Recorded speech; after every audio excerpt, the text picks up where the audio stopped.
Bismillahirrahmanirrahim. Assalamualaikum warahmatullahi wabarakatuh. Alhamdulillah. Wassalatu wassalamu ala rasulillah wa ala alihi wa sahbihi wa sallama tasliman mazida wa ba'du. Ahibati fillah, ayuhat talabah, rahimani wa rahimakumullah. Kita tidak bosan-bosannya memohon kepada Allah Subhanahu wa taala agar diberikan ilmu yang bermanfaat. Allahumma inna nas'aluka ilman nafi'a wa rizqan tayyiba wa amalan mutaqabbala. Ahibati fillah, pada pertemuan kali ini dan pertemuan berikutnya kita masih membahas pelajaran yang sama seperti pelajaran di tahun sebelumnya, yaitu pelajaran faraid dari kitab yang sama tentunya, yaitu kitab Ar-Raid fi Ilmi Al-Faraid. Sebelum kita melanjutkan pelajaran kita, tentu sangat baik apabila kita merajah kembali bab-bab yang sudah kita pelajari. Tentunya sebelumnya kita mempelajari apa hukum dan keistimewaan dari belajar faraid. Hukum belajar faraid sebagaimana sudah kita jelaskan pada pertemuan terdahulu, hukum belajar faraid adalah fardu kifayah. Itu wajib. Wajib bagaimana? Apa dimaksudkan fardu kifayah?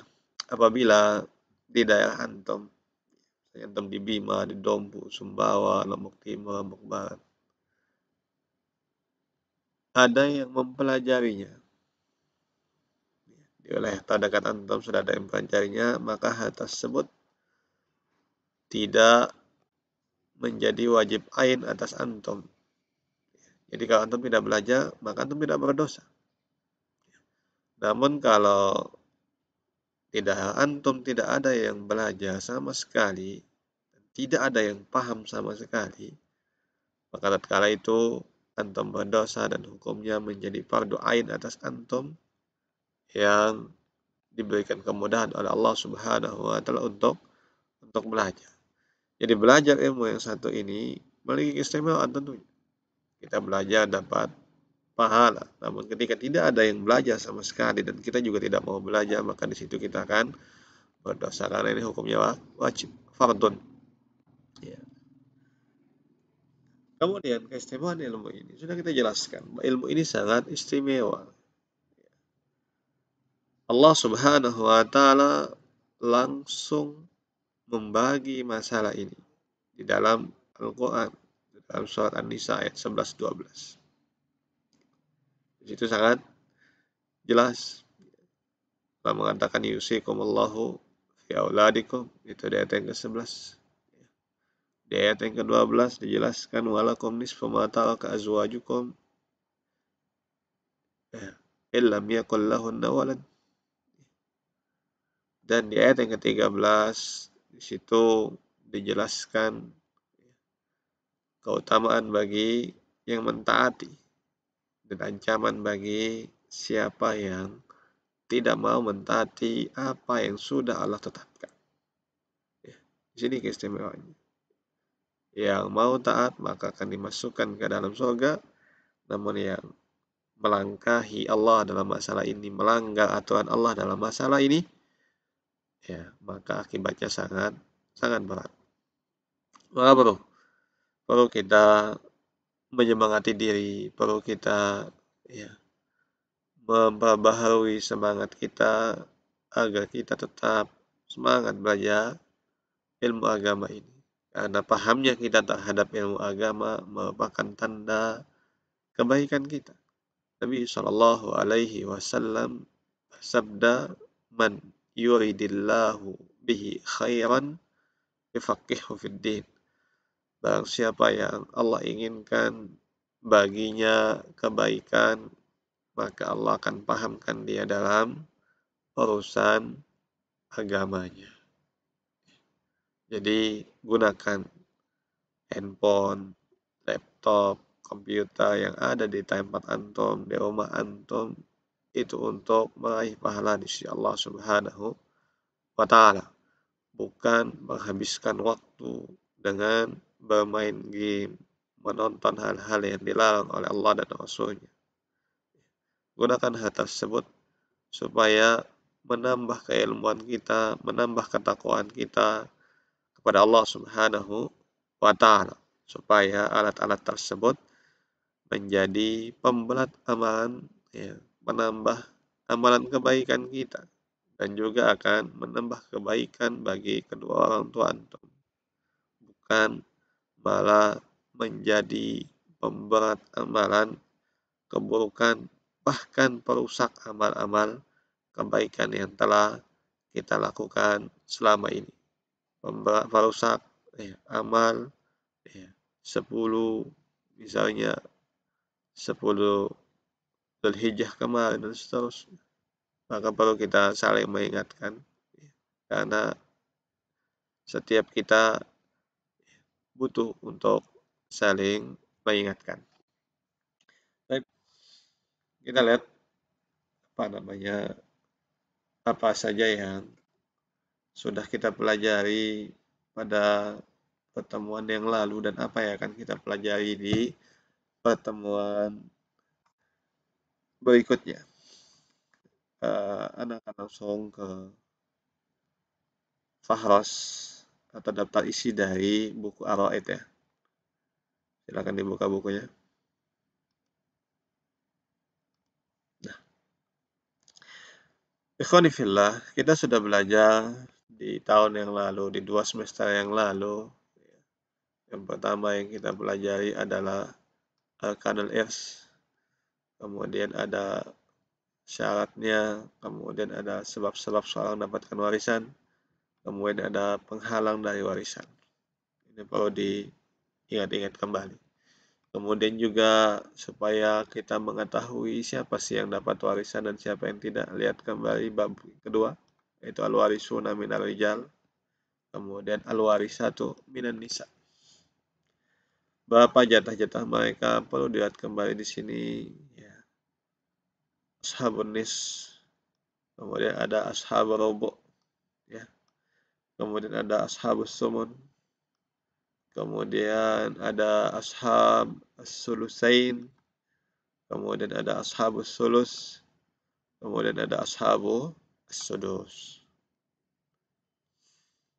Bagaimana dengan yang lain yang tidak terdapat di setengah, seperempat, seperdelapan, 2/3, 1/3, 1/6? Kita lihat kembali di asabah bin nafs. Siapa saja mereka, tinggal antum buka-buka antum.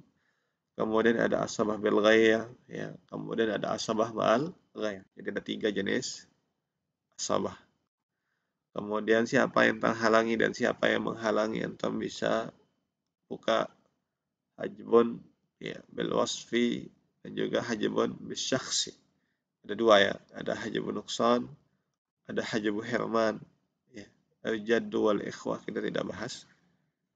Kemudian bagaimana cara menghitungnya, ada masalah hisab, ada menentukan asal masalah, ada nisabul arba ya. Nisabul arba di situ ada tawafuq, tadakhul, tamasul dan tabayun ya.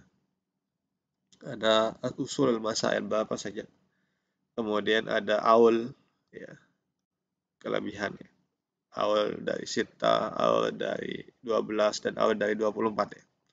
Kemudian juga yang sudah kita bahas terakhir ada tashih. Ya. Tashih.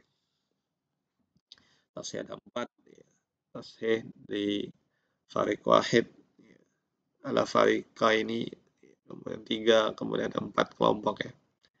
Kemudian ya kan kita bahas pada pertemuan selanjutnya adalah ini. Ada rad. Rad ini lawan dari awal. Kemudian ada munasakhah. Munasakhah ini ya, bagi gambaran ringkasnya, ya, adalah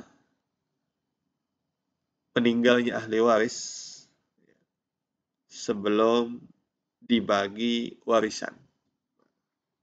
Bagaimana cara menghitungnya di situ akan dibahas di sini. Kemudian ada khunsa muskil. Ada orang yang lahir dengan dua jenis kelamin. Kemudian al-hamal. Ini seorang meninggal kemudian istrinya dalam keadaan mengandung. Bagaimana cara menghitung jatah janin tersebut. Kemudian mafkud, orang yang hilang. Bagaimana cara harta dia kita bagi atau bagaimana cara ya ahli warisnya mendapatkan harta warisan dia. Kemudian ada gorqa. Gorqa ini orang yang tenggelam, bagaimana caranya. Kemudian hadma, orang yang timbun bangunan, misalnya gempa atau timbun bangunan, ini juga dibahas. Kemudian miras dawil arham. Miras dawil arham ini ya, pembahasan tentang misalnya cucu perempuan dari anak perempuan atau bibi misalnya. Bibi kan ada yang masuk tuh. Nah, itu bagaimana cara memberikan mereka seandainya mereka berhak. Kemudian al-wala.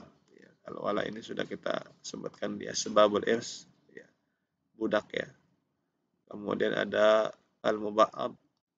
Ya, ini budak yang merdeka namun dia belum merdeka seutuhnya, baru setengah. Muba'ad ini adalah budak yang apa istilahnya dimiliki oleh dua orang, kemudian satu orang membebaskan dia dan satunya belum. Kemudian kismatut tarikat, bagaimana cara ya, pembagian harta warisan. Ini akan kita bahas di semester ini dan semester yang mendatang. Ini kelihatannya sedikit, namun pembahasannya lumayan panjang. Bisa antum lihat dari jumlah halamannya, situ ada sekitar 70 halaman. Semoga Allah Subhanahu wa taala memudahkan kita, berikan kita taufik, dan semoga kita tetap semangat dan saling memberikan motivasi satu sama lain, dan gunakan segala kesempatan, segala kemampuan, dan segala nikmat yang Allah berikan untuk mendekatkan diri kepada Allah Subhanahu wa taala. Cukup saya pertemuan kali ini kita cukupkan sampai di sini. Insyaallah kita akan masuk atau mempelajari di pertemuan berikutnya adalah bab arad. Ya. Narakum ala khairin. Waffaqanillahu wa iyyakum lima fihi salahud dunya wal akhirah. Aqulu qawli hadza subhanakallahumma wa bihamdika asyhadu an la ilaha illa anta astaghfiruka wa atubu ilaik. Assalamualaikum warahmatullahi wabarakatuh.